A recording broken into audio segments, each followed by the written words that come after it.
Shalom, selamat datang di artikel View. Assalamualaikum warahmatullahi wabarakatuh. Hai sahabat Ariel Wibowo. Apa kabar kalian semuanya? Semoga kalian baik-baik saja. Untuk teman pekerja yang jauh perantau dalam negeri atau di luar negeri, yang jauh dari keluarganya seperti admin, semoga kalian semuanya dilindungi dan diselamatkan dalam pekerjaan masing-masing.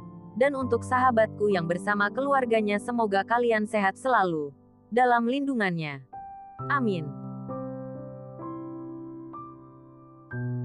Episode 57, Kisah seorang CEO muda yang berpura-pura culun. Kedua bas itu berhenti bersama di lereng gunung. Setelah dua kelompok orang itu turun dari bas, ekspresi wajah mereka semua bingung, bahkan sedikit panik. Area Villa Puncak, ini adalah tempat paling mewah di seluruh puncak, belum lagi lokasinya yang berada di lereng gunung. Seperti yang kita semua tahu, beberapa waktu lalu, tempat ini dilelang dan dijual dengan harga setinggi langit lebih dari 80 miliar, dan seluruh kota Bandung berspekulasi tentang pemilik emas mana yang telah menghabiskan uangnya. Mereka tidak pernah bermimpi bahwa suatu hari mereka akan bisa berdiri di sini. Apa yang terjadi di sini? Mengapa kamu membawa kami ke sini? Sofia berdiri di tanah dengan kedua kaki agak getar, tetapi tidak berani bergerak setengah jalan, karena takut menginjak kerikil di sini. Andika juga sangat gugup. Anda tidak dapat masuk ke area pribadi area Villa Puncak sesuka hati. Tapi mereka sekarang berdiri di situs milik villa di lereng gunung. Bukannya Kauri sengaja menyakiti kita?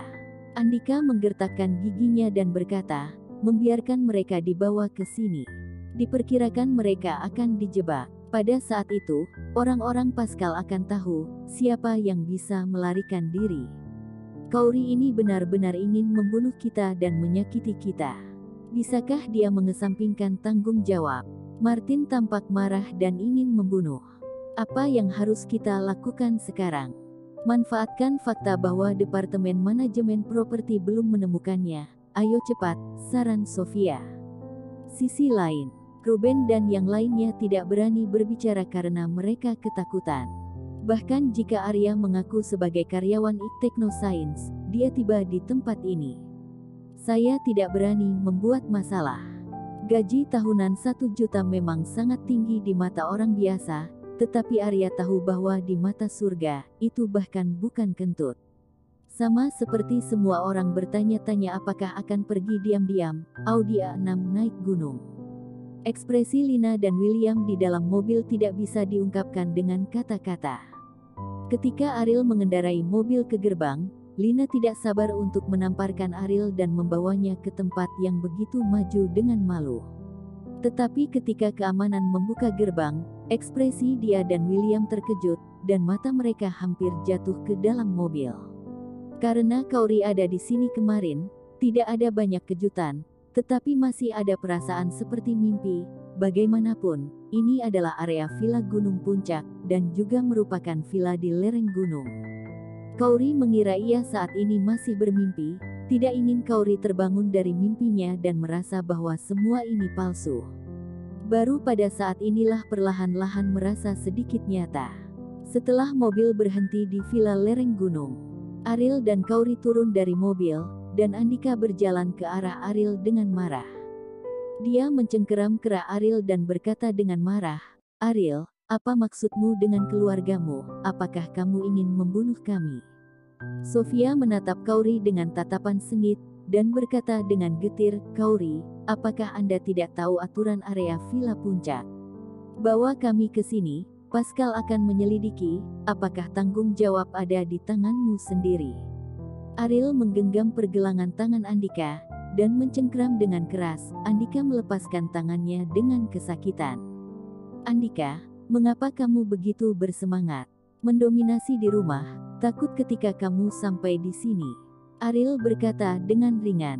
Andika menggertakkan giginya dan menatap Ariel, dan berkata dengan dingin, "Beritahu nenek tentang ini, kamu sudah mati." "William, apa yang keluargamu ingin lakukan di sini? Jika kamu tidak bisa hidup sendiri, mengapa kamu membawa kami ke sini?" Martin juga mengkritik William dengan keras.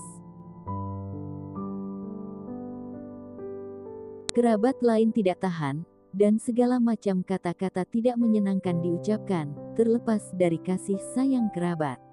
William tidak berani berbicara. Bahkan Lina, yang sudah terbiasa mengoceh pada saat ini juga tutup mulut. Ini adalah rumah baru Ariel.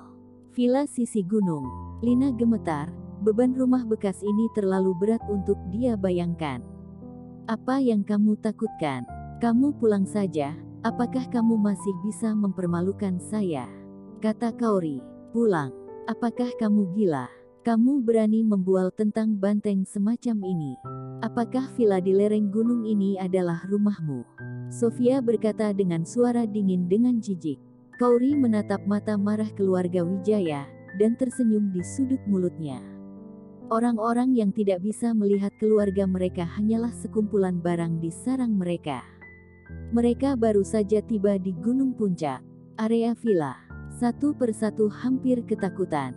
Ini rumahku, apa rumahmu? Kaori melirik Sofia dan berjalan menuju pintu dengan kuncinya. Melihat ekspresi percaya diri Kaori, Sofia tercengang. Ini, rumahnya. Bagaimana mungkin? Bagaimana dia bisa memenuhi syarat untuk tinggal di villa di lereng gunung? Bahkan jika dia sekarang adalah orang yang bertanggung jawab atas proyek Pascal, sama sekali tidak mungkin baginya untuk memiliki sumber keuangan yang luar biasa. Jika menjual semua aset keluarga Wijaya itu tidak akan mampu membeli villa ini. Melihat Kaori membuka pintu, semua orang mau tidak mau mempercepat detak jantung mereka. Ekspresi Ruben sangat memalukan. Setelah menunggu lama, akhirnya menunggu hari ini untuk mengejek William dan memamerkan prestasi Arya di depannya, dia bahkan ingin melihat Kaori menyesalinya. Tapi kali ini, tampaknya ditakdirkan untuk tidak terlihat. Semua pencapaian Arya terhapus di depan villa ini, dan tidak ada peluang untuk berbalik sama sekali. Bagaimana dengan gaji tahunan 1 juta? Jika kamu ingin membeli villa ini, kamu harus tidak makan atau minum selama puluhan tahun. Paman Ruben, apakah ini benar-benar rumah baru dibeli oleh William? William, dia bisa hidup di Gunung Villa. Sepertinya dia adalah yang paling berkembang dari kita. Keberuntungan macam apa ini, bisa tinggal di sini? Mendengarkan kata-kata ini, Ruben merasa lebih tidak nyaman daripada makan kotoran. Pertemuan teman sekelas sebelumnya adalah kesempatan baginya untuk pamer, semua teman sekelas memuji dan mengaguminya. Tapi sekarang, semua auranya diambil oleh William dalam sekejap. Wanita yang meringkuk di sebelah Arya tampak iri. Kata-kata yang dia katakan kepada Kaori di ruang makan sebelumnya, tampak seperti tamparan keras di wajahnya. Arya, bukankah kamu mengatakan bahwa dia tidak dihargai oleh keluarga Wijaya? Kata wanita itu. Arya dalam suasana hati yang rumit dan bercampur dengan 5 rasa. Itu adalah fakta bahwa Kaori tidak dihargai oleh keluarga Wijaya. Apalagi, bahkan keluarga Wijaya tidak mampu membeli villa di lereng gunung ini. Bagaimana Kaori bisa membelinya? Melihat Ariel secara tidak sadar, dapatkah dikatakan bahwa dia adalah master emas rahasia? Arya menggelengkan kepalanya tidak percaya, bagaimana mungkin? Bahkan lebih merupakan lelucon bahwa sampah terkenal di seluruh Bandung dapat menghabiskan lebih dari 80 miliar untuk membeli sebuah villa. Apakah dia meminjamnya? Arya menghibur dirinya sendiri, tetapi hatinya sangat jernih. Kemungkinan ini sama sekali tidak ada. Bagaimana bisa Mountainside Villas dipinjamkan begitu saja, bahkan Sofia juga berpikiran sama dengan Arya. Dia juga tidak percaya bahwa Kaori bisa tinggal di sini. Bagi Sofia, dia selalu menempatkan dirinya tinggi, lebih tinggi dari semua junior perempuan keluarga Wijaya. Bahkan jika penampilan Kaori lebih baik darinya, tetapi 3 tahun lalu, ancaman Kaori terangkat karena dia menikahi Ariel yang sia-sia. Selama 3 tahun terakhir, Sofia telah terbiasa hidup lebih baik daripada Kaori, dan terbiasa berada di atas. Jika rumah baru Kaori benar-benar ada di sini, apa yang akan dia bandingkan dirinya dengan Kaori di masa depan? Ada tipe orang yang bisa menerima bahwa Anda tidak sebaik dia, dan bahkan suka mendengar, tetapi dia tidak dapat menerima bahwa suatu hari tiba-tiba Anda akan hidup lebih baik darinya. Situasi ini berlaku untuk Sofia. Dia tidak bisa menerima dirinya tinggal di apartemen lift, tetapi Kauri tinggal di villa di lereng gunung. Jangan berpura-pura, apakah kamu benar-benar bisa membuka pintunya?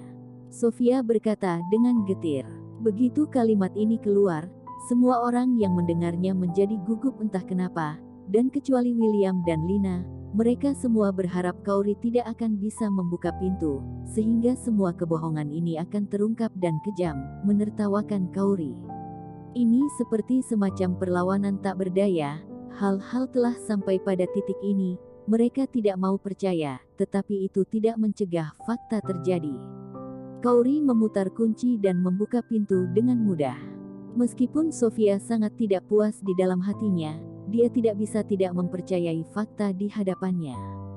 Saudaraku, kami berencana untuk mengundang ibu datang, tetapi kamu menolak ibu datang, apakah kamu ingat ini? Lina tiba-tiba berkata kepada Martin.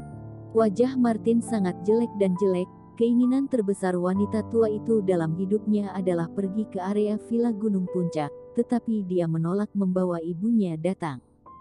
Bersambung.